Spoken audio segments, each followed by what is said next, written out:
un sistema rígido, adaptación climática e inundaciones y encharcamientos a nivel local en Colombia. Nos acompaña el día de hoy José Luis Díaz Ramos. Él es economista y profesional en Gobierno y Asuntos Públicos de la Universidad de los Andes. Cuenta con una maestría en Políticas Públicas Ambientales de la Universidad de Duke y pues ha trabajado en asuntos de transiciones energéticas y cambio climático. También tiene una iniciativa dentro del municipio de Chía que se llama Chía, ¿cómo vamos? Los invitamos a seguir también su proyecto y pues hoy nos acompaña. Entonces, José Luis, bienvenido. El micrófono es todo tuyo. Ok, bueno, nada, pues gracias por la invitación, gracias por tenerme en cuenta.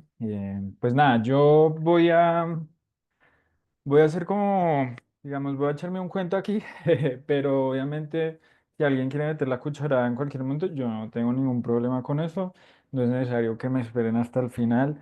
Creo que a veces dejar las preguntas hasta el final solo desincentiva un poco más. Entonces, o se le pierden a uno las preguntas. Entonces, si tienen preguntas en el camino, solo las pueden hacer. Igual en Facebook, si alguien tiene alguna pregunta, pues muy bienvenidas. Entonces, nada, digamos, este fue como mi proyecto de grado de la maestría. Es importante aclarar que es algo bien diferente las maestrías por fuera que aquí en Colombia. Aquí en Colombia tienen las tesis, que para mi opinión es algo mucho más avanzado de lo que se tiene por fuera, que son más que todo proyectos de grado, no tan desarrollados como las tesis. Pero este fue mi proyecto de grado para mi maestría. Y ya luego les explicaré por qué el título, que digamos tiene una razón de ser, no quedó tan chévere como quedaba en inglés, pero bueno, si hay algunas cositas en inglés, tal vez se me pasó hacer la traducción.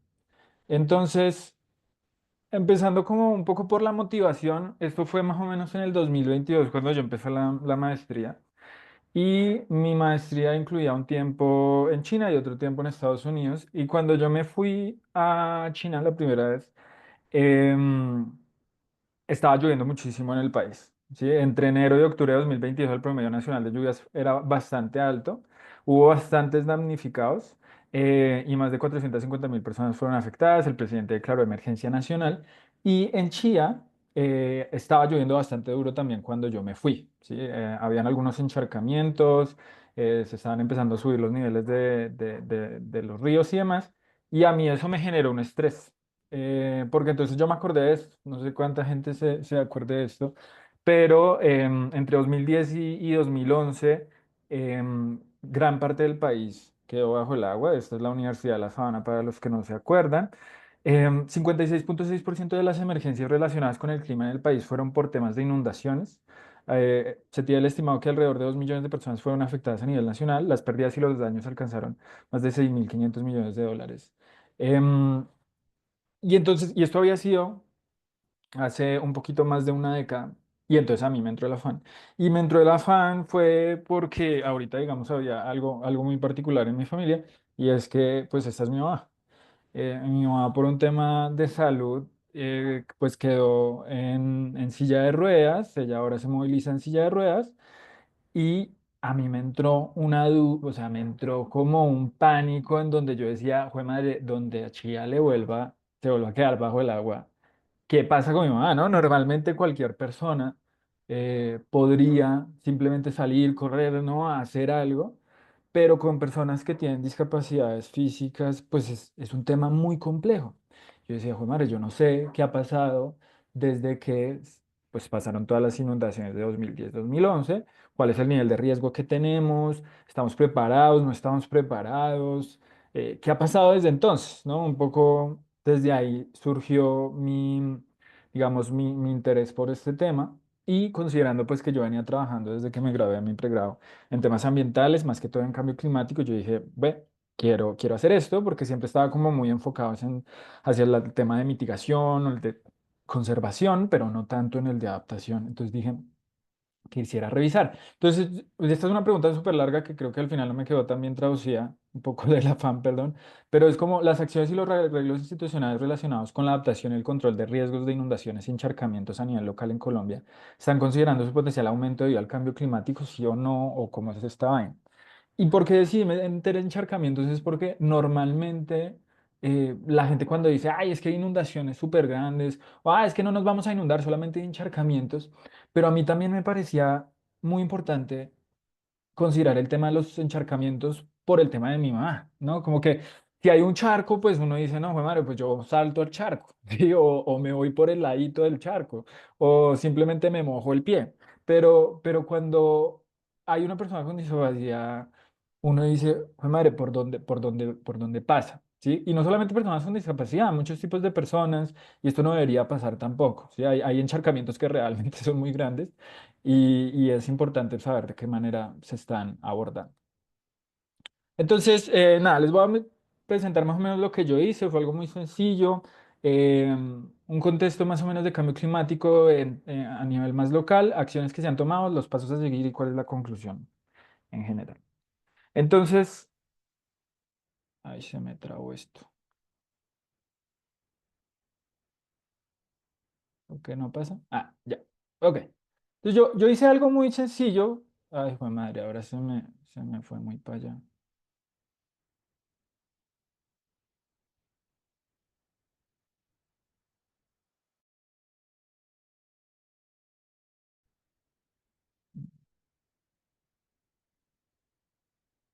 Ok, creo que ya, porque fue mi computador que entró como en crisis. Entonces, fue algo muy sencillo, realmente no hice nada muy avanzado, pero creo que y muchas de las conclusiones tal vez tampoco puede que sean como la cosa más maravillosa del mundo, pero para mí fue algo muy interesante porque yo no conocía mucho del tema.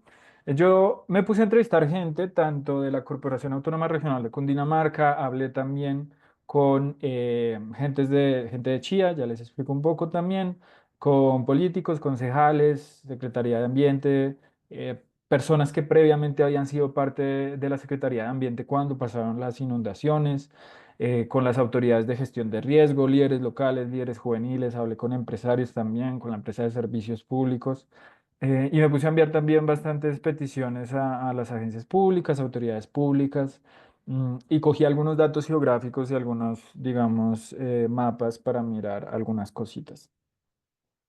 Entonces, yo decidí enfocarme en Chía, pues creo que la mayoría, puede que la gran mayoría de los que estamos aquí hoy vivimos o tenemos una conexión cercana a Chía. Pues tiene más de 160.000 personas, está en el 7% de los mejores municipios administrados a nivel nacional. Ay, aquí me quedó algo en inglés, perdón. Está en el 16º lugar de los municipios más densos, la última vez que yo hice esto. Tiene un ingreso per cápita que es 70% superior al promedio nacional, perdón, ahí me quedó mal escrito, y se espera que haya un aumento de precipitación anual y eventos extremos que ahorita vamos a revisar. Y yo decidí enfocarme en Chía, pero más allá de eso, digamos que en Colombia digamos, Colombia es considerado uno de los países más vulnerables al cambio climático. Está en el 28º lugar de riesgo económico debido a tres o más eventos naturales. Está en el 10º lugar en patrones de clima extremos. Y el 22,9% del país está expuesto, de las personas están expuestas a un riesgo alto de inundaciones y un 6,3% tiene un riesgo doble al vivir en pobreza y al mismo tiempo estar expuesto a un riesgo alto de inundaciones. Y esto es muy importante porque al mismo tiempo de que Colombia es un país altamente vulnerable al cambio climático, a nivel internacional Colombia no está aplicando mucho temas de adaptación al cambio climático y se está, digamos, considerando el tema de cambio climático muy similar a la gestión de riesgos de desastres, que es lo que vamos a ver ahorita. Esto es un poco el panorama. Eh, Tal vez debí poner otro mapa, pero esto es parte de unos estudios también que se hicieron por parte de la Corporación Autónoma Regional. Ustedes aquí pueden ver, digamos, la región de la CAR más o menos, que es todo lo que está coloreadito, y el cosito que está como, digamos, el cuadradito, llamémoslo, que está ahí en medio de los colores, es Chía. Esta es la diferencia de precipitación total anual en porcentajes entre la línea base y el escenario de cambio climático. Entonces, normalmente lo que se hace en cambio climático es una comparación, ¿sí? Entonces decimos, por ejemplo, en precipitaciones, decimos, ok, ¿cuánto fue lo que llovió, digamos, en un periodo de tiempo definido? En este caso, 1981-2010 es el que normalmente se coge porque, digamos, tiene una representatividad lo suficientemente larga y tomamos unos escenarios de cambio climáticos. Esos escenarios de cambio climáticos han cambiado mucho, solamente por si no saben. Y estos escenarios de cambio climático son definidos por el IPCC, que es como el panel intergubernamental de cambio climático, que es el que rige todo lo que es el Acuerdo de París y demás. Es como el brazo técnico del Acuerdo de París. A partir de esta gente hizo unos escenarios, pues no esta gente, pero esta gente definió que pues digamos, cogió este tipo de literatura, este tipo de evidencia y cogieron unos escenarios que se llaman RCPs, SCPs. No vale la pena entrar como en el detalle de los RCPs, SCPs, pero básicamente es un poco en qué escenario vamos a estar, dependiendo del nivel de emisiones. Entonces sabemos que el cambio climático, digamos, su principal motor es la generación de emisiones. Entonces, y esa generación de emisiones lleva, por ejemplo, a un aumento de calor y a un aumento de precipitación, no en todos los lugares, no, digamos, no es una regla homogénea, pero sí es importante, pues, que estas son las dos principales variables. Y entonces esta gente toma, digamos, estas proyecciones de qué tanto vamos a emitir, ¿cierto? Las emisiones vienen de actividades agrícolas, de actividades, por ejemplo, también de temas de energía, de temas de minería, entre muchos otros. Hicimos, ok, vamos a emitir tantas emisiones. Si emitimos tantas emisiones, ¿qué tanto nos vamos digamos, a calentar o qué tanto vamos a también, qué tanto va a afectar la precipitación? Y entonces hay varios escenarios, hay muchísimos, muchísimos escenarios, pero los que más se usan son unos cinco. Pero este estudio cogió dos, que es el RCP 4.5 y el RCP 8.5. El 8.5 es el que nos volvimos nada. Sí, ese es el más pesimista, llamémoslo. Y el 4.5 es un escenario un poco más amable con la proyección de dónde vamos a parar. Y lo que podemos ver es que es un poco contraintuitivo, uno podría decir, pero lo que pasa es que uno no puede decir que si la temperatura aumenta en el mundo cierto grado, entonces nos vamos a volver todos más calientes porque hay, digamos, unas dinámicas en los ecosistemas que hacen que si sube más allá de cierto punto pasan unas cosas, si sube desde cierto punto hasta cierto punto, pues pasan otras cosas. Y eso es importante considerar.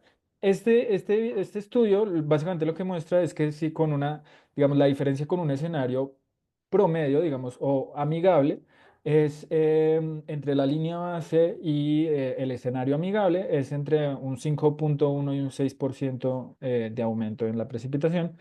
Mientras que en el escenario pesimista, digamos, la precipitación no varía mucho, ¿sí? Que es el que está al lado derecho. Y eso puede ser contraintuitivo por lo que les digo, pero al mismo tiempo, pues, digamos, las dinámicas sociales y las dinámicas de los ecosistemas, pues, tienen unas particularidades que no siempre es como tan lineal la relación.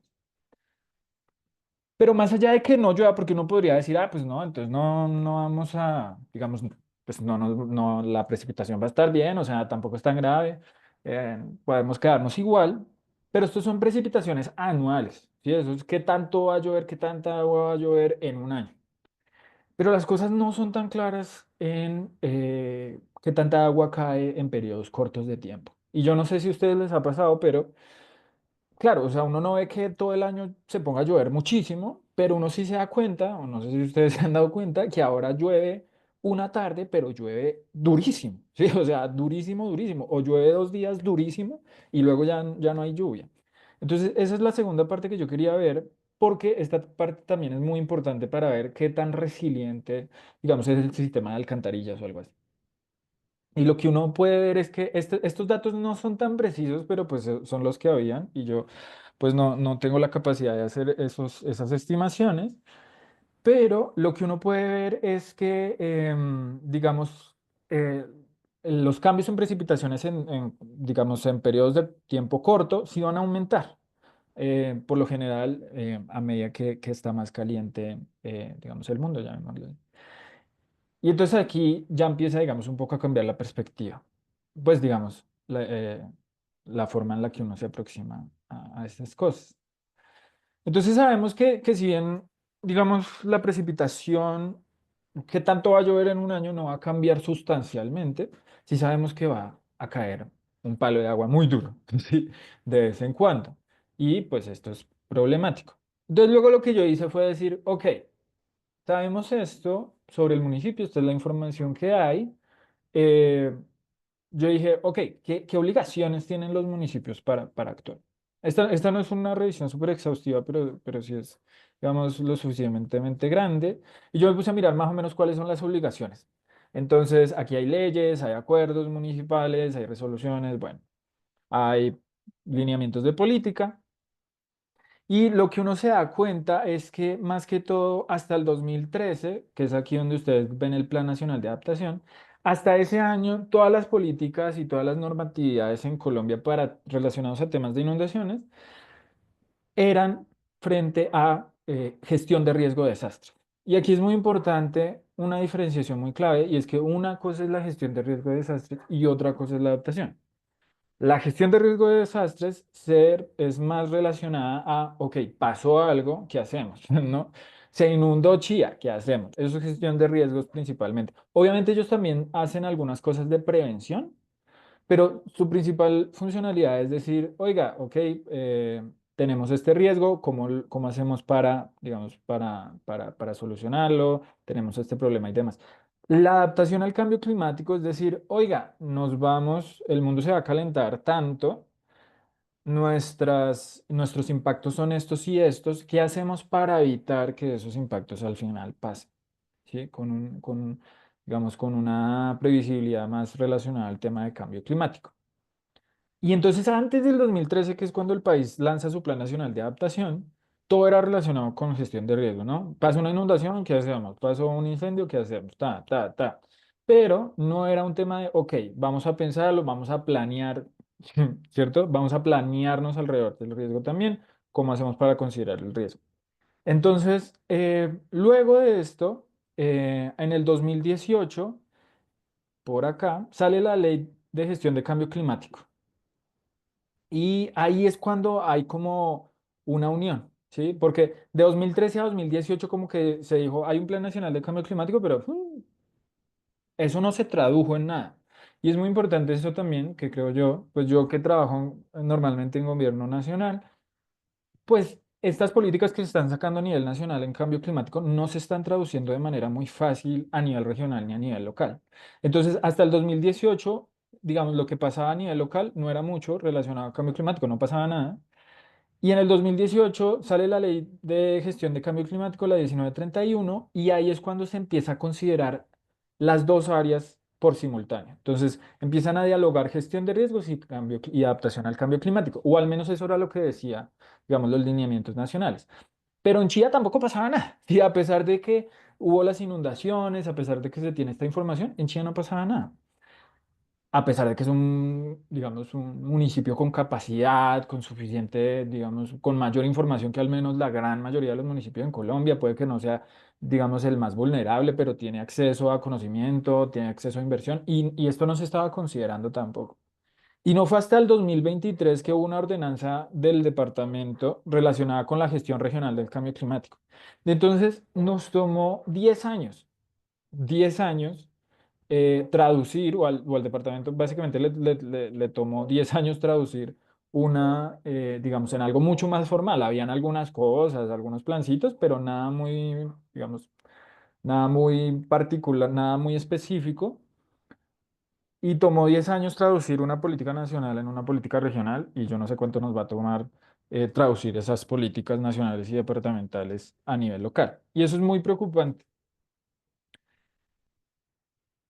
Pero más allá de que no haya como un plan de adaptación al cambio climático con ese nombre, pues digamos el municipio sí estaba haciendo cosas, ¿no? Había algunas cosas de planeación alrededor de los ríos, la sentencia del río Bogotá, tenía el plan de gestión integral de residuos sólidos, el plan de gestión ambiental, el plan de desarrollo municipal, el código de policía que está relacionado con residuos, los planes de desarrollo comunitario que no han pasado mucho ahí y el plan maestro de vallados que es bastante limitado en el municipio. Entonces, sí había como muchas cosas por ahí a pesar de que no hubiera como una política que coordinara las diferentes acciones.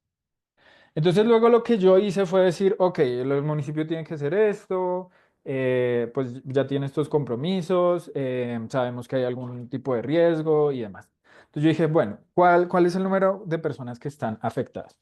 Y esto no es no hay como tal datos oficiales, pero entonces lo que yo hice para aproximarme fue, perdón, esto me quedó aquí en inglés, yo lo que hice para aproximarme fue coger por una parte los planes de gestión de los planes de ordenamiento territorial, los planes de ordenamiento de cuencas hidrográficas, aquí particularmente cogí el POMCA del 2019,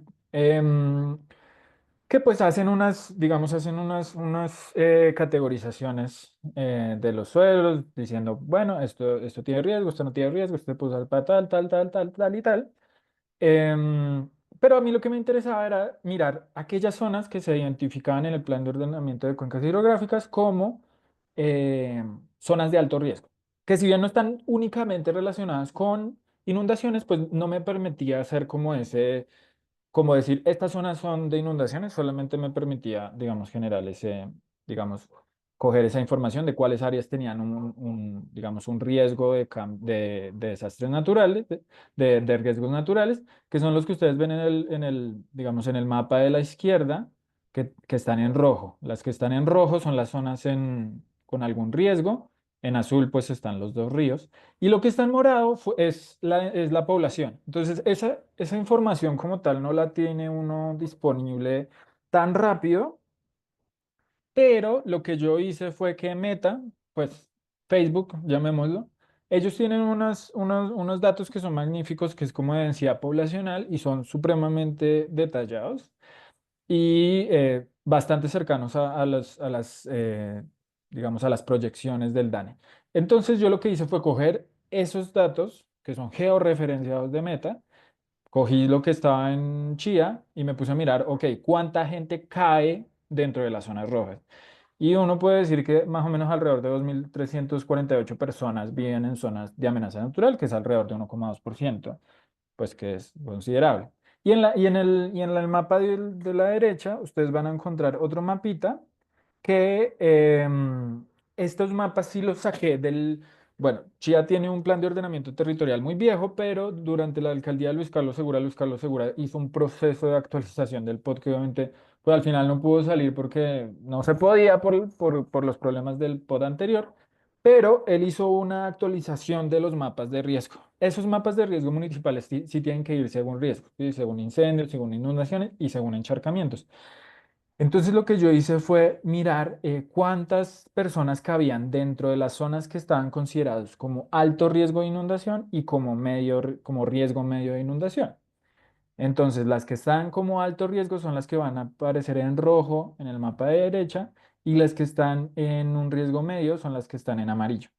Entonces yo lo que encontré es que alrededor de 631 personas viven en zonas de riesgo medio, 0,3%, y alrededor de 1.866 personas viven en zonas de alto riesgo de inundaciones, que es alrededor de un 0,9%. Y uno puede pensar que esto, pues, es ok, no pasa del 1%, aquí tampoco pasa del 1, pues un poquito más del 1%, uno podría decir, bueno, no es tan grave. Pero volviéndonos al comienzo de por qué me enfoqué también en encharcamientos, es que bueno, ahorita paso a este. Sí, cuando uno ve los encharcamientos, la gran mayoría del municipio está en una zona de riesgo medio de encharcamientos, em, que es todo lo que está en amarillo, ¿sí? Entonces, alrededor de 171.000 personas, o el 84,2% de la población, vive en zonas con un riesgo medio de encharcamientos, llamémoslo. Y esto es un montón, o sea, esto es casi todo el municipio. Entonces luego lo que dije fue, ok, tenemos estos dos riesgos, ¿qué es lo que está pasando? Y lo que yo hice, a mirar cómo vamos de tiempo, lo que yo hice después fue mirar, ok, cuáles son las acciones relacionadas un poco más con inundaciones y cuáles son las políticas o las acciones más relacionadas con encharcamientos. Con inundaciones. Lo que yo entendí, lo que yo fui mirando es que hay una brecha en la rendición de cuentas, ¿sí? Hay una dependencia excesiva en un actor que es la Corporación Autónoma Regional. Entonces, cuando uno habla con el municipio como, oiga, ¿qué está haciendo usted para inundaciones? Ellos dicen, yo no tengo ni idea. Literalmente esa fue la respuesta. Yo no tengo ni idea. Eso es responsabilidad de la CAR. Y cuando uno les dice, bueno, pero ¿qué está haciendo la CAR? Porque obviamente al final el riesgo pasa es en su municipio. Ellos dicen, no tengo ni idea. No tengo ni idea. O sea, nadie sabe qué está haciendo la CAR. Y eso pues es un gran problema y es un gran problema de desarticulación entre las dos entidades que creo que no nos sorprende a muchos de los que estamos aquí posiblemente. Por otra parte, hay una brecha de política pública en que hay una dependencia excesiva de una acción. Después de las inundaciones del 2011 se hicieron unos jarillones gigantes, estas paredes alrededor de los ríos, para pues que el río no se suba, cuando se suba pues no se salga. Y ellos dicen, esa vaina sirve y ya, ¿sí? Pero cuando uno habla con la gente es como, oiga, es que me hicieron un jarillón, pero yo ya veo que ese jarillón tiene grietas y nadie está viniendo a revisar ese jarillón. Entonces tenemos una dependencia excesiva en una acción que si falla, jode todo, ¿sí? Entonces, si se rompe un jarillón, tiene unos problemas tremendísimos. La Corporación Autónoma Regional dice que esos jarillones nunca se van a romper, que están perfectos, que están hechos con el Banco Mundial, que bla, bla, bla, bla, bla. Pero tampoco hay, digamos, ellos tampoco tienen un mecanismo de seguimiento muy específico que permita garantizar la calidad de los jarillones y eso es un tema muy complejo también. Hay una brecha de información, no hay información pública. Digamos, la única forma de que uno le podría llegar a hacer un seguimiento un poquito juicioso a esto es a través de la sentencia del Río Bogotá y aún así hacerle seguimiento a la sentencia del Río Bogotá no es para nada fácil. Tiene un montón de acciones. No es que esté de manera pública la rendición de cuentas que hacen los diferentes actores que tienen una obligación, incluido el municipio de Chía. Y cuando uno le pregunta al municipio de Chía, ¿usted qué está poniendo en esa vaina? Le pasan a uno un archivo de Excel que ni ellos entienden, o sea, son cosas muy generales, es como fui a sembrar un árbol alrededor del río para prevenir desastres, eso en realidad no es ninguna acción.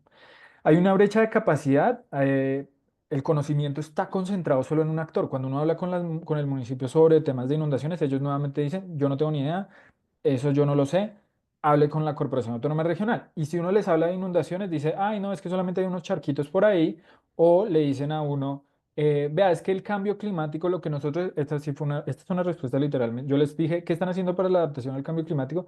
Y ellos me dijeron, estamos poniendo unas bicicletas en el centro de Chía, ¿sí? Entonces, ni siquiera tienen una comprensión sobre este tema, lo cual también preocupa porque nuevamente Chía es un municipio con muchas capacidades. Hay una brecha administrativa que no es muy grande, digamos, hay unos límites claramente definidos y los objetivos, digamos, en general están alineados alrededor de inundaciones, a pesar de las otras deficiencias. Pero cuando ya vamos a encharcamientos, digamos, aquí la responsabilidad sí recae y el municipio entiende que esa responsabilidad es de ellos.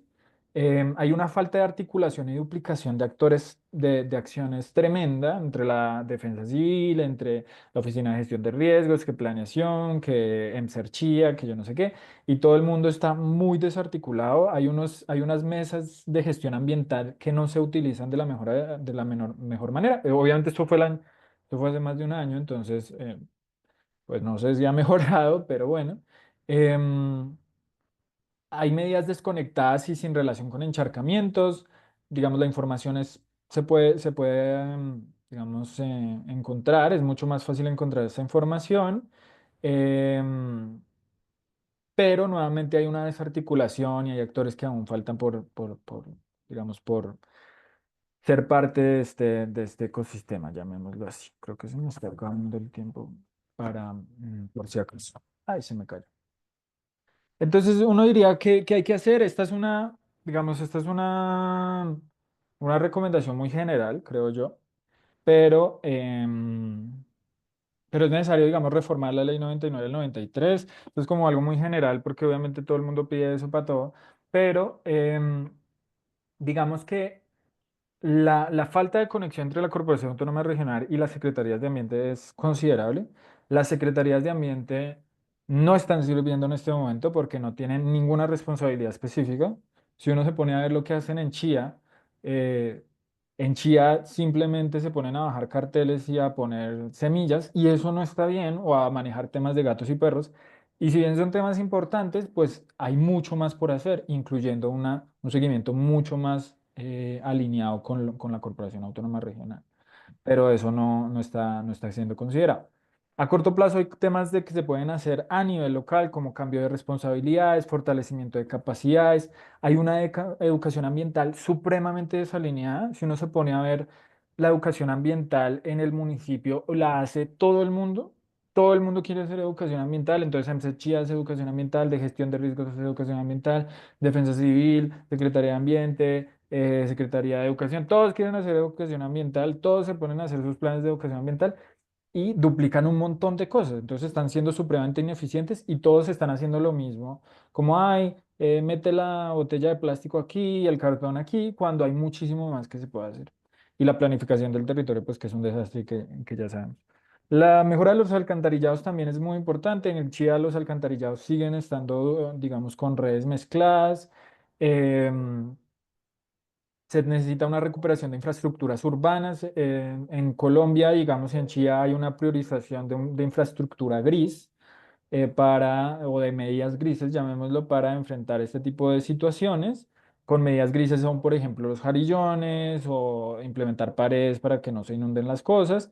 Pero lo que se encuentra en la evidencia es que, digamos, la infraestructura verde, llamémoslo, como temas, digamos, más con soluciones basadas en la naturaleza y demás, son las ideales para este tipo de casos, o al menos lo que dice el panel intergubernamental de cambio climático es que es necesario una combinación tanto de medidas de infraestructura gruesas como los jarillones, porque a veces sí son necesarios, con otro tipo de herramientas como por ejemplo techos y paredes verdes, pavimento verdes que logren succionar, digamos, estos excesos de agua. Yo vi en China, en Suzhou es una de las ciudades como insignia en eso que los chinos llaman como ciudades en esponja y ellos cogen y hacen todo, o sea, desde el pavimento que ponen en las ciudades logra chupar, llamémoslo, los excesos de agua y los empieza a sacar de a poquitos. O sea, ese tipo de cosas sí se pueden hacer, pero se necesita planificación.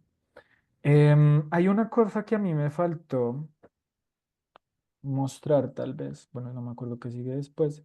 Ah, bueno, ¿por qué se llamó así? Hubo una persona que me dijo, una de las personas que me dijo que entrevisté, que me dijo el cambio climático es un tema demasiado hippie para hablar de él en Chía y el sistema no está diseñado para abordar la incertidumbre, es demasiado rígido. Y cuando yo le preguntaba por qué, esta persona decía, no, lo que pasa es que aún en Chía se siente que lo único que hace el desarrollo es construir, ¿sí? Y no estamos dispuestos a planificar bajo la incertidumbre que trae el cambio climático. Y eso es muy complejo. Y yo siento que sí, que es verdad, y que al final esa fue un poco también la conclusión, un poco general, pero creo que esa sí fue la conclusión de, de lo que fui hablando con las personas. Y por último, yo diría que, digamos, volviendo a la motivación inicial, en Chía, la última vez que yo revisé, no he vuelto a revisar, hay alrededor de 1.021 personas con discapacidad, o el 0,61%. En esto hay una subrepresentatividad enorme, enorme, enorme, porque para que a uno lo consideren en esas estadísticas, mi mamá, por ejemplo, no estaba en esa estadística, porque para uno estar en esa estadística tiene que ir personalmente también a la alcaldía. Y esto es muy complejo porque obviamente personas que tienen limitaciones físicas, pues les queda muy difícil ir a la alcaldía con un transporte público que es totalmente ineficiente, con calles que son totalmente ineficientes. Entonces hay una subrepresentatividad enorme de la cantidad de personas que pueden estar siendo afectadas por unos encharcamientos que la alcaldía no considera como prioritarios, pero que sí deberían serlo. Y ya, bueno, estas son las referencias que yo tomé. Bueno, me acordé después, tal vez esto no, bueno, este es como un mapa que yo al final hice como de la relación entre las acciones de los diferentes planes, pero les quería mostrar, era por ejemplo, este no lo alcancé a traducir, pero esto es como en qué tema están las diferentes acciones que está haciendo la alcaldía. Y uno puede ver que, por ejemplo, la gran cantidad de acciones están relacionadas con gestión de residuos. Y uno diría que eso es bueno, pero al mismo tiempo yo me puse a preguntarle a la alcaldía hace poquito que me llegó ahí la respuesta, cómo va con la implementación de su plan de desarrollo. Y el plan de gestión integral de residuos sólidos, la actualización, está en 0% el año pasado, aun cuando debía haber progreso el año pasado. Entonces, este tipo de cosas preocupan mucho porque está lloviendo mucho y no hay una gestión de residuos sólidos, digamos, que esté actualizada a lo que necesitamos, y esto puede promover mayores encharcamientos. El otro tema está más relacionado a la preservación de ecosistemas y a la restauración, luego está el tema de educación, luego sigue temas de infraestructura como los jarillones, el otro tipo de acciones está más relacionado con el uso de la tierra, luego temas de gobernanza, temas de sistemas de alertas tempranas, de planes de respuesta a emergencias y de, digamos, evaluación de riesgos. Eso es como lo único. Em, creo creo que ya eso era lo que les podía mostrar. Y ya, cualquier pregunta. Pues muy bienvenida también. Bueno, muchas gracias, José. Muy interesante la presentación. Bueno, quisiera saber si dentro de nuestro público aquí, dentro del chat, hay alguna pregunta. Si no, nos vamos a lanzar nosotros. ¿Alguien quiere preguntar algo?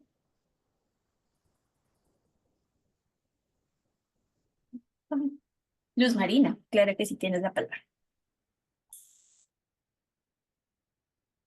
Buenas tardes, buenas noches, José. Muchísimas gracias. Está buenísimo, buenísimo. Eh, en primer lugar, cuéntame, ¿tu maestría fue en qué? En política pública ambiental. Política pública ambiental. Ujú. Listo. No, yo tengo sencillamente como, bueno, dos preguntas.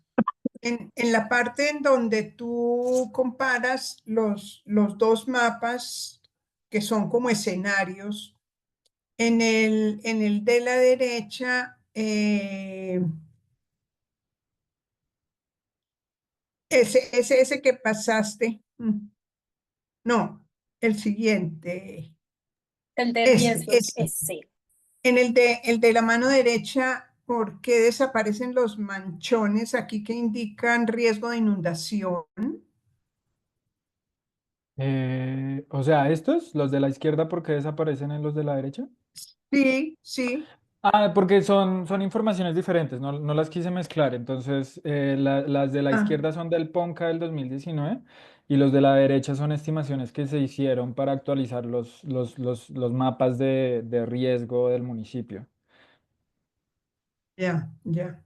que Pero se supuestamente supo, eran para la actualización del POT, pero pues eso al final sí, no podía. Sí. sí. Pero sí, no sé qué percepción tengas de si seguían vigentes esos riesgos de inundación en esas áreas. Yo, sí, pues, a ver, yo también pregunté por eso, porque claro, hay muchas zonas que quedan por fuera. Ellos básicamente lo que dicen es que esas zonas ya no son de riesgo porque están los jarillones. Pero cuando uno se pone a hablar con ellos, pues los jarillones se venían construyendo incluso desde antes. O sea, los jarillones no se hicieron desde 2019 al 2021 que se hicieron esas estimaciones. Ujú. Entonces, ese punto también me faltó mencionarlo y es que obviamente, digamos, se están considerando cosas completamente diferentes porque digamos, en el POMCA, ¿cómo decirlo? Digamos que, sí, básicamente la información que me dieron fue, eso ya no es riesgo porque ahí hay jarillones. Pero cuando yo les decía, oiga, pero es que los jarillones vienen desde antes, los jarillones no se construyeron el año pasado, ellos decían, no, lo que pasa es que la metodología ahorita es mucho más avanzada y pues ya no hay riesgo ahí, no hay ningún problema. Pero pues es complejísimo. Obviamente yo el tema de las metodologías específicas de cómo calcular eso, realmente no lo miré porque tampoco era como, pues, mi objetivo final. Pero bueno, tal vez Ana, que conoce tal vez ese tema un poco más a profundidad, también puede. No, es que la otra pregunta es, porque pensé en algún momento que pudiera tener un efecto, por ejemplo, el trabajo que hizo la CAR con adecuaciones hidráulicas, ¿no? Ujú, No sabría. Bueno, si quieren, yo aquí intervengo. Sí, Luzma, tiene todo que ver con las adecuaciones. Eh, esa actualización se dio para 2022. Publicaron ya la actualización de los estudios básicos de riesgo en ese momento. Y pues si te acuerdas, nosotros estuvimos peleando adecuaciones en 2020 y 2021. Digamos que eso sí fue también como un saludo a la bandera a la CAR con sus adecuaciones de que sí estaban mitigando el riesgo con estas. Entonces, ujú. ahí ya vemos es que este gran proyecto de adecuaciones que sigue todavía también en toda la sabana de Bogotá, porque pues como sabes ya pasó por el río Neusa y viene por otras quebradas también bastante importantes, sí está como generándose ese discurso de que las adecuaciones mitigan el riesgo en este sentido. Y Mm, Chía les hizo el saludo a la bandera completamente con esa actualización de los estudios básicos de riesgo en ese momento. exacto. Y pues lo preocupante es pues cuando yo les decía como, bueno, ¿y ustedes cómo le están haciendo seguimiento a esos jarillones? Porque va y se cae o algo pasa o una construcción o sea, ¿cómo están garantizando que esos jarillones sí se vayan? O sea, puede que ahorita no se caigan, pero puede que en un par de años sí. Entonces, eh, y ellos decían, no, lo que pasa es que eso lo hicimos con última tecnología, nos financió el Banco Mundial, tenemos los mejores ingenieros, eso no se va a caer. Pero yo sí les decía, bueno, pero de todos modos necesitan un sistema de seguimiento que permita identificar la, digamos, la vulnerabilidad de estos jarillones. Y ellos decían, lo que pasa es que nosotros hablamos mucho con las secretarías de ambiente municipales para que ellos nos digan cuando vean como alguna grieta o alguna cosita. Y cuando uno habla con la Secretaría de Ambiente, ellos dicen, no, esa vaina es de la CAR. Entonces, digamos, el sistema de monitoreo de calidad de este tipo de cosas tampoco está funcionando. La CAR dice que es buenísimo, que ellos hicieron planicies de inundación controlada, temas de soluciones basadas en la naturaleza y no sé qué, bla, bla, bla, bla. Pero pues sí hay Porque es muchas que, cosas que están ahí. sí, la otra inquietud es que cuando se actualizó, cuando se hizo la revisión general del POT en el 15, 14, 15, 2014-2015, había como unas directrices bueno, en el municipio en general, en la Oficina de Planeación y en la Secretaría de Medio Ambiente. En ese momento eso no era secretaría, era Dirección de Ambiente, dependiendo de una Secretaría de Desarrollo Económico, ¿no es Ah, ok. cierto? Ajá. Entonces, tenía un menor rango, eso sí que era absolutamente nada, mejor dicho, pero había una política en el sentido de que los jarillones ya estaban como pasados de moda, digamos un poco, frente a estrategias de protección de inundaciones. Y entonces se estaba hablando, por ejemplo, que en caso de ser necesario hacer jarillones, estos se debían hacer a una distancia más lejana del curso de agua para darle cabida como al agua en caso de riesgo de inundación, Ujú, porque se habían varios estudios, habían identificado, tanto aquí como en otras partes, que hacer jarillones muy pegadas del curso del agua, lo que hacía en época de inundación era acelerar la velocidad del ujú, agua, poner mucho en riesgo los jarillones producir inundaciones más arriba, ¿no es ujú, cierto? Entonces se empezó a decir, y yo tengo inclusive unos documentos en donde decían, mire, el jarillón ya no debe ser aquí pegado del agua, sino debe dar un espacio para que el agua, para que el río aumente su área de caudal y más bien el jarillón esté más alejado y contenga, bueno, pero era una cosa como más inteligente, me parecía a mí, pero no sé si harían eso o eso no pasó del discurso. pues yo cuando yo hablé con él, digamos con el, no me acuerdo cuál es el cargo de él, bueno, el que administra como el convenio del Río Bogotá, de la sentencia del Río Bogotá de la CAR. Yo le decía como, bueno, pero ¿y ustedes cómo hicieron la priorización aquí de las medidas en Chía o en, digamos, en las diferentes partes del río Bogotá, en las diferentes cuencas?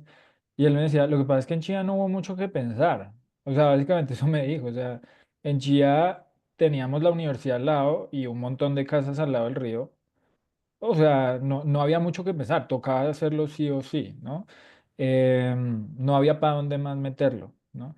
Yo no he mirado las otras partes de las otras cuencas del río. Él me decía, vea, es que en las otras partes sí hicimos estas cosas un poco más planeadas, pero en Chía no había lugar para hacerlo y tocaba hacerlo en el corto tiempo. Entonces, él básicamente decía, esto fue como un tema de gestión de riesgos en el corto plazo porque no había otra alternativa para hacerlo, para no hacerlo. Porque inclusive después de las inundaciones, la Universidad de La Sabana contrató a unas entidades holandesas o a unos grupos de holandeses para resolver el problema de la inundación ahí en la parte de la universidad. y sin ninguna autorización hicieron unos jarillones ahí que protegieron, tengo entendido, completamente la universidad de inundaciones. Y aunque el municipio, digamos, un poco protestó porque la universidad tomó esa acción sin pedir ninguna autorización sobre la ronda del río y todo, pues creo que después el municipio copió un poco lo que hizo la universidad, que fue hacer unos jarillones con unos super expertos y ya. Después Mm, vinieron las adecuaciones hidráulicas, entonces, bueno, seguramente eso cambió. de acuerdo. Sí, bueno, era como esa inquietud. Gracias, José. Muy Bueno, interesante. Bueno, gracias, Luzma. ¿Alguien más Yo, quiere? Veo que, dale, Adriana, tienes la palabra. muy buenas noches. Gracias, José, por la bueno, exposición. A mí me parece, son comentarios que voy a hacer, no son tanto preguntas, sino unos comentarios. A mí me parece muy importante en tu trabajo que estés hablando de los encharcamientos, porque son como esas mini tragedias mm, cotidianas. Alguna vez que tuve la oportunidad de hacer un trabajo relacionado con riesgos, amenazas y demás, encontraba algunos autores que planteaban, hay los grandes daños que, por ejemplo, da un terremoto o que hace una gran inundación y que eso sucede en cada 10, 20, 30, 40 años. Pero hay unos problemas que son como cotidianos. Y cuando se miren eso que es pequeño, pero constante, constante, constante, terminan siendo todavía más costosos que el gran evento. Entonces, pues celebro que te refieras como esas cosas que en últimas siempre se... sí, esa es como, eso fue lo que yo me di cuenta, que son como, ay, pero es un charquito. sí, es una Eh, bobada, pero exacto. pues eso está dañando diariamente algún bien, Ujú. afectando a algunas personas. Entonces, al sumar, pues suma. Lo otro es que de todas maneras me parece que es importante aportar a tu trabajo y a la divulgación en los sistemas urbanos de drenaje sostenible, Sí, porque ante los graves problemas de alcantarillado, pues surgen estos SUTs. Ya para Bogotá hay muchos estudios, no sé si para Chía haya algo de estudios al respecto, pero son medidas bastante interesantes porque pues no son las grandes infraestructuras, sino las pequeñas cosas también que se pueden hacer en cada lugar y que contribuyen a disminuir esta problemática.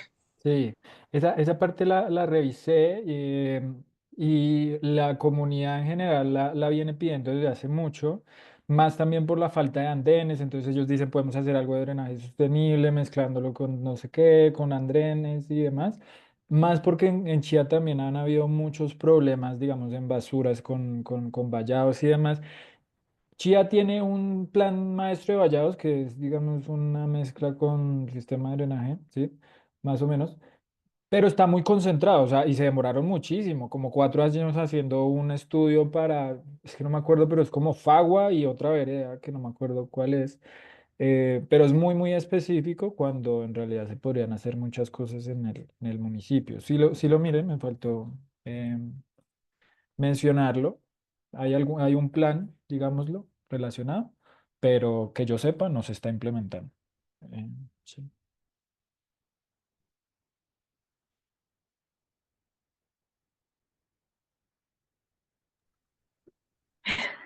Gracias. Listo, gracias. Gracias, Adriana. Bueno, José, pues, ¿cómo es pensar la incertidumbre en este sentido? Porque el cambio climático para muchas personas es algo cotidiano, ¿no? O sea, para un productor agropecuario que producía al lado del río, ¿qué implicaciones tiene, por ejemplo, este tipo de modificaciones junto al río?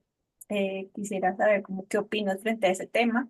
Eh, y sobre todo con estos últimos cambios, estos últimos fenómenos que nos han pegado tan duro, sobre todo con la disponibilidad del agua. O sea, tenemos un tiempo lluvias por montón tenemos agua que nos sobra, pero ahorita tenemos agua que nos falta. Entonces, ¿qué opinas de este tema también?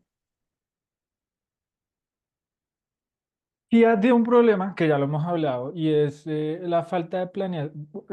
Planear para el cambio climático significa planear a largo plazo y es muy complejo planear a largo plazo en un país como Colombia, ¿sí?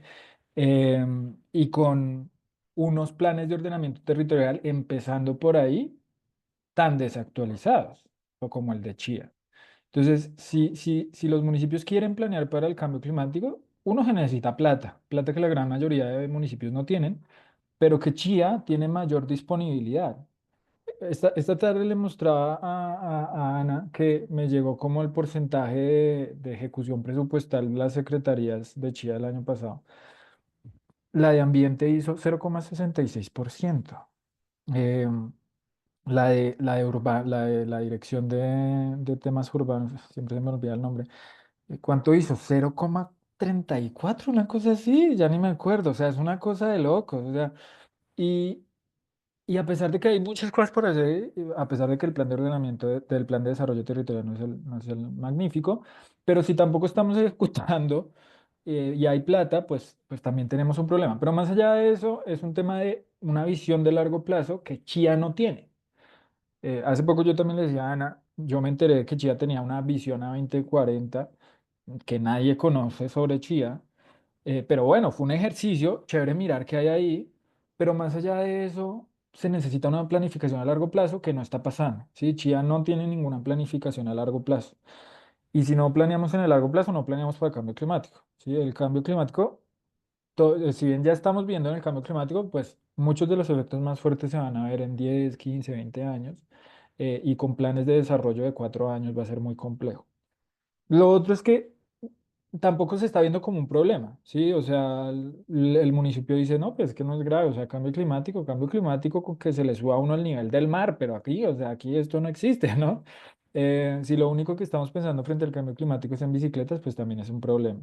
Entonces es muy importante que los municipios entiendan que incluso en acciones del corto plazo, que es lo que le importa a los alcaldes, mostrar en el corto plazo resultados, incluso tomando acciones en el corto plazo, hay cobeneficios, ¿sí? Entonces, no solamente adaptarse por adaptarse, ¿cierto? En el largo plazo y decir, no, es que hice una acción y nadie me va a creer, pero en el largo plazo puede que sea beneficiosa, sino que hay acciones que en el corto plazo, que tienen impactos en el largo plazo, pero que en el corto plazo también son beneficiosas, por ejemplo, el tema del sistema de drenajes, em, y que tienen unos cobeneficios enormes, tienen cobeneficios o beneficios indirectos muy importantes en otros temas, incluyendo temas, por ejemplo, de protección ambiental relacionada con temas, por ejemplo, de salud pública, de salud mental, temas de productividad. El cambio climático también puede traer nuevas oportunidades de negocio en un municipio en el cual no hay, digamos, unos generadores de empleo considerable, que las flores se van a ir.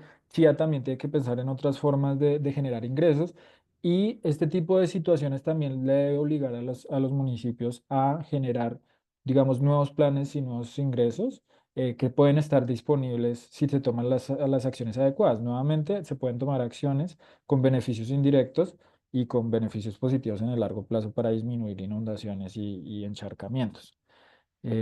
Pero pues hay que actuar con principios de precaución, de prevención y, y eso es muy berraco. Es muy berraco. Pero sí. Gracias, José. Bueno, ¿alguien más quisiera un comentario? Creo Mandar que comentarios Giselle también. dijo algo. Gis, Sí, tienes Y la palabra. hola, buenas noches, José, muchas gracias por la presentación. Eh, Unas observaciones, retomando un poco lo que comentaba Luz Marina con respecto a los mapas. Solo quiero como llamar la atención sobre un punto y es que en ninguno de los dos veo las áreas pues cercanas al río Frío hacia el centro del municipio, como yendo para el terminal, toda esa parte de lo que pues el conjunto Río Frío que se inundó terrible y que ahí pues siempre ha sido un área pues de encharcamientos y veo que en ninguno de los dos se reconoce esas zonas. Pues encharcamientos que sí está todo, pues.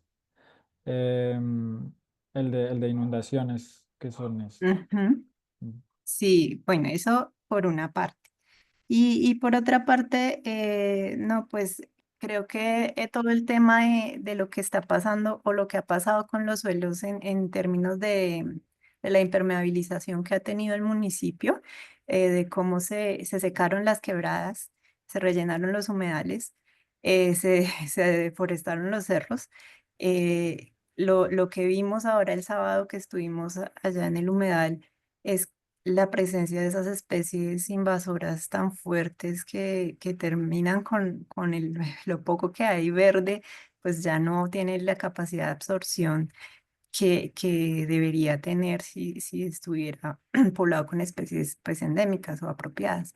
Entonces, eso junto a la escasez de espacios públicos verdes que tenemos en el municipio, por ahí había un proyecto de un parque, no sé en qué quedó eso, no sé si se ha vuelto. Tiene 0% de avance, yo miré hoy. Tiene 0% de avance, si mal no estoy. Yo miré rápido en lo que me llegó. Tiene 0% de avance. Entonces, Ujú.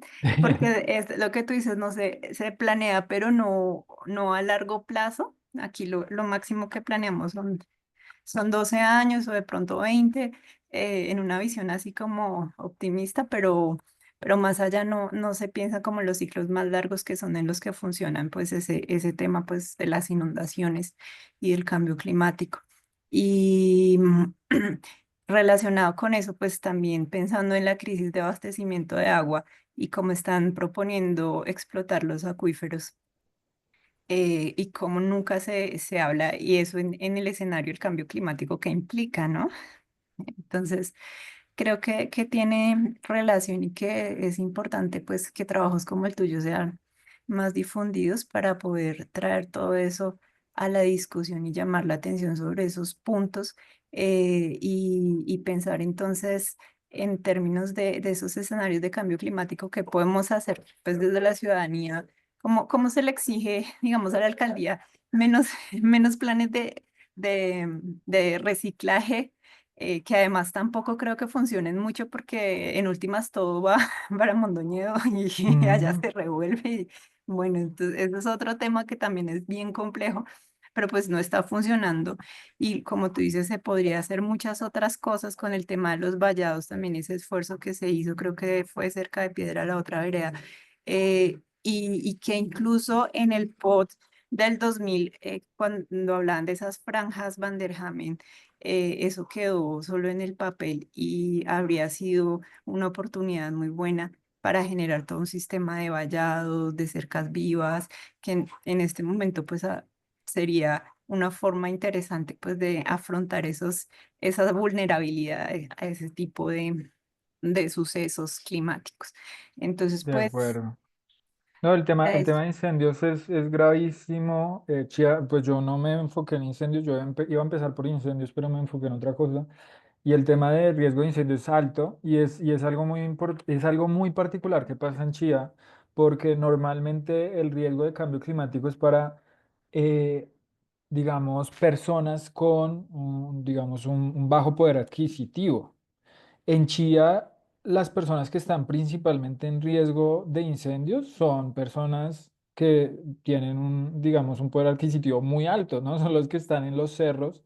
Em, y eso yo no sé si es que tampoco se han dado cuenta o qué, pero es muy importante y a largo plazo las consecuencias de este tipo de proyectos son muy importantes. Yo tenía este que al final no lo mostré, está en inglés, al final no me enfoqué en esto, pero por ejemplo todo lo que está en verde en el mapa derecho es lo que son, digamos, zonas de conservación, que obviamente están, digamos, hay una densidad poblacional considerable que es principalmente conjuntos pues que tienen bastante dinero y que tienen, aquí no tengo el de riesgo de incendios, pero que tienen un tema, digamos, un riesgo de incendios muy alto y que también está relacionado con inundación, porque sabemos que cuando el suelo se quema, pues pierde su capacidad de absorción. Entonces cae toda esa agua hasta abajo, se inunda más abajo, entonces tampoco estamos viendo una relación entre los riesgos, ¿no? Como de qué manera los riesgos también están conectados y cómo debemos tratarlos también conjuntamente para disminuir el riesgo final en el municipio. Luzma. Eh, sí, José, la otra cosa que te quería preguntar es si tú entregaste los resultados de este trabajo en la Secretaría de Medio Ambiente o en alguna dependencia de la administración, porque me parece muy interesante el gráfico y bueno, las conclusiones que tienes sobre las brechas que muestran, digamos, esa descoordinación total entre la CAR y el municipio y adentro del municipio entre las distintas dependencias que tendrían alguna responsabilidad con el tema, ¿no? Entonces, no sé si el documento lo conocen en el municipio. Ese es un mea culpa. El documento está público, digamos, en la página de la universidad. Yo dije, lo va a traducir y se lo pasó a la alcaldía y al final, al final no lo traduje. Ese es mea culpa, pero sí. Sí, me parece que debes hacerlo. Yo no sé si, bueno, si traduciéndolo tal vez, pero sí me parece que es ¿Algún, bien importante, es bien importante. alguno debe saber inglés, Luzma, también. Tenemos que confiar en nuestros funcionarios O del podrías hacer municipio. un artículo corto para el periódico Sí, de como Chile un o Sí, algo así, resumen, con algo las así. sí, principales Sí. conclusiones y los mapas así más llamativos sí, De sí, y acuerdo algo como que, también. que se entienda fácil, pero que tenga un alcance. De acuerdo, sí, de acuerdo. sí, Me sí. Eh, parece. eh, bueno, pues ahora voy a meter la cuchara. Yo estaba pensando también un tema y es que la gestión del riesgo también tiene una cuestión histórica muy fuerte en los municipios, ¿no? Y se me vino el trabajo de una profe de la universidad, que es la historia ambiental de la sabana y la historia ambiental del agua en la sabana de Bogotá. Y ella mostraba cómo se gestionaba los riesgos de inundación. La inundación siempre ha estado, o sea, eso no lo podemos negar. La inundación siempre ha estado, los encharcamientos también, pero habían formas de convivir con esto que te permitía a ti, digamos, que gestionártelo en antes de los españoles se hacía de cierta forma y eran pues las comunidades híbridas, ¿no? Y creo que también lo que tú estás presentándonos es una apuesta también por un cambio cultural en torno a la forma en que nosotros tenemos que leer los riesgos, eh, también las amenazas, obviamente, y este diálogo constante con el cambio climático. Entonces, sí siento que también es una propuesta de educación ambiental que toca hacerla mucho más democrática en este sentido, porque pues todos hablamos de que nos inundamos y todos creo que le echamos la culpa siempre a la CAR, como la CAR tiene que Ajá, hacerlo. Pero no tenemos esa responsabilidad tampoco dentro de estos espacios de podernos pensar otras formas de concebir este tipo de fenómenos dentro de nuestras propias comunidades. Entonces siento que ahí también hay una apuesta muy grande para la sabana de Bogotá y más porque pues el IDEAM nos tiene a nosotros como la zona más vulnerable de Colombia frente al cambio climático, frente a otras. O sea, Colombia es vulnerable, pero la sabana de Bogotá y las tres cuencas, las tres subcuencas del río son las más vulnerables debido a la cantidad de personas que habitan. O sea, nosotros tenemos casi que el 30% de la población aquí. Y eso es supremamente importante volverlo y resaltarlo en la medida en que sí se tiene que hacer cambios. Se están ahorita peleando que se nos están metiendo al rancho, pero creo que ha tocado meterse al rancho de los municipios muchas veces por el hecho de que no estamos planificando bien, así como si fuera una casa. O sea, de eh, acuerdo. si tú no entras a tu casa y no manejas bien los gastos de tu casa y resulta que está siendo maltratado, pues muchas veces la comunidad va a tener que entrar y los vecinos van a entrar De y la acuerdo. autoridad va a entrar. Entonces, creo que también es Yo- muy importante entrar y ahí. ahí conectado, tal vez para cerrar, tal vez conectado. em, que la gente no sabe, ¿sí? O sea, la gente dice cambio climático en las costas, cambio climático en Europa, aquí calorcito, rico, ¿no? Me acuerdo mucho que cuando hablé con una persona que fue secretaria de Ambiente de Chía, y me dijo, una vez en Santa Ana, estaba que se les bajaba, se les salía el agua del qué, se les rebosaba el agua del jarillón. Y él era secretario de Ambiente y En decía, el 2011, en el 2011, así fue.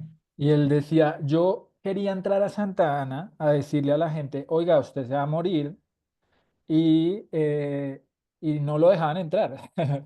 Entonces le decían que por qué, que para qué venía, y él decía, pues es que yo trabajo con la alcaldía en estos temas, toca mirar que hay un riesgo, no sé qué. No, pues es que usted no puede entrar porque usted no vive acá, ¿usted quién es? Él me decía como, vea, me pidieron hasta la visa para poder entrar a Santa Ana, sabiendo que estaban en un riesgo inminente. Entonces, y la gente tampoco sabe, incluso teniendo el riesgo al lado, la gente no sabe que está en un riesgo muy grande. Y por eso es tan importante que, si bien el municipio tiene un gran componente en educación ambiental, lo está perfilando hacia donde no es, ¿sí? No, todos no pueden hacer reciclaje, ¿sí? O sea, no puede hacer todo el mundo reciclaje. Entonces, es muy importante definir esas campañas de educación, que como dice Ana, pues también es importante conocer los riesgos y qué hacer con los riesgos para actuar de manera adecuada y que también la gente se preocupe por planear en el largo plazo y no compre casas donde sea, ¿no? Que creo que también es bastante problemático, ¿no? Pues de todas maneras, Ana lo estaba comentando como las inundaciones siempre han estado. Lo que pasa es que cuando no había casas, pues, Ujú.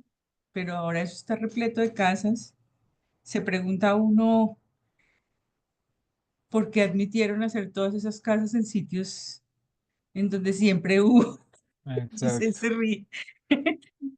Pero sí, pues admitieron hacer eso y ahora obviamente la vulnerabilidad es altísima y los costos ante los desastres pues se incrementan, ¿no? Porque las personas van a pedir indemnizaciones. El tema de los seguros es gravísimo. Si uno se va, bueno, ya no vamos por otro lado, pero si uno se va, por ejemplo, a Estados Unidos, las aseguradoras están en problemas porque no tienen cómo pagarle a todo el mundo que se quedó sin casa, por ejemplo, en Los Ángeles. Ese tipo de cosas también son importantes considerarlas, ¿no? ¿Cuáles son los seguros en el municipio? ¿Cuáles son los seguros que tiene la gente con las casas? Si le está respondiendo a este tipo de cosas, no le está respondiendo. ¿Qué pasa si todo el mundo se queda sin casa? ¿Tiene seguro o no tiene seguro? O sea, hay un montón de variables que hay que considerar en los temas de gestión de riesgos y estamos quedados, la verdad.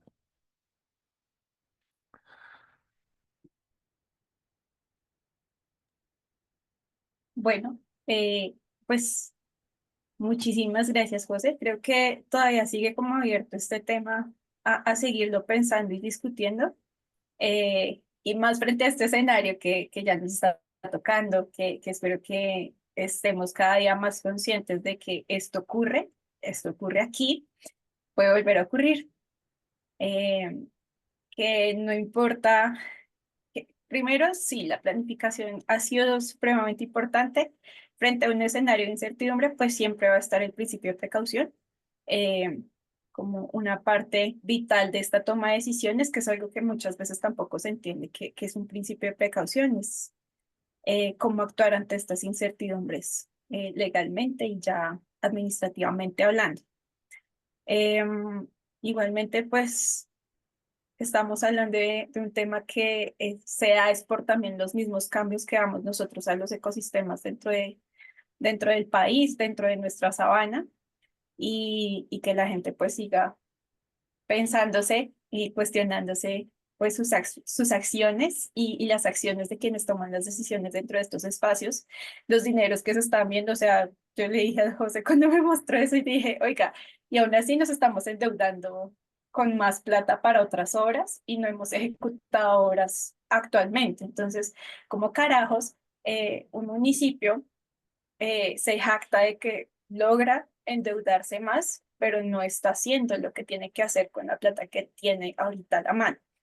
Y pasa también en el país. Entonces, creo que va a ser muy importante seguir como este tipo de temas, mm, hacer ese switch a otras cosas, a cambiar la forma en que se está enfocando la política pública en el municipio y la política del desarrollo también en la sabana de Bogotá. Esto va a venir pues más fuerte también en otras discusiones, porque pues hablamos solo de Chía, pero esto está en toda la sabana, o sea, acordamos que las inundaciones fueron toda la sabana de Bogotá, que unas se vieron más que otras, como le decíamos, las inundaciones siempre han estado, pero que hay que trabajarlas y hay que considerarlas desde otra forma. Creo que acá hay muchos colectivos que se piensan eso y que es importante como volver y recogernos allí todos para hablar de esto. Entonces, pues muchísimas gracias a todas las personas que nos acompañaron el día de hoy, a quienes estuvieron aquí dentro de la videollamada y a quienes nos siguieron en nuestras redes sociales. Les deseamos una feliz noche y nos vemos de hoy en 15. Gis, ¿nos puedes decir? Sí, de Eso. hoy en 15 tenemos una tertulia titulada Indicadores de Sostenibilidad Urbana, eh, a cargo de la arquitecta urbanista Adriana Hidalgo, pues también a las 6 de la tarde, transmisión por nuestro Facebook. Listo, entonces pues nos vemos dentro de 15 días. Igualmente, pues ya como saben, vamos a estar haciendo más juiciosos nuestras tertulias, entonces nos vamos a ver más seguido y vamos a seguir como conversando sobre cositas dentro de la sabana de Bogotá y para nuestra región. A ver si podemos transformar algo lo que estamos pasando en estos momentos en todos los municipios y en todas partes. Entonces, muchas gracias, feliz noche y que Chao, estén muy bien. gracias, que estén Nos bien. vemos. Muchísimas Chao, gracias, muy gracias. interesante. Muchas gracias. Chao, Buenas noches. gracias.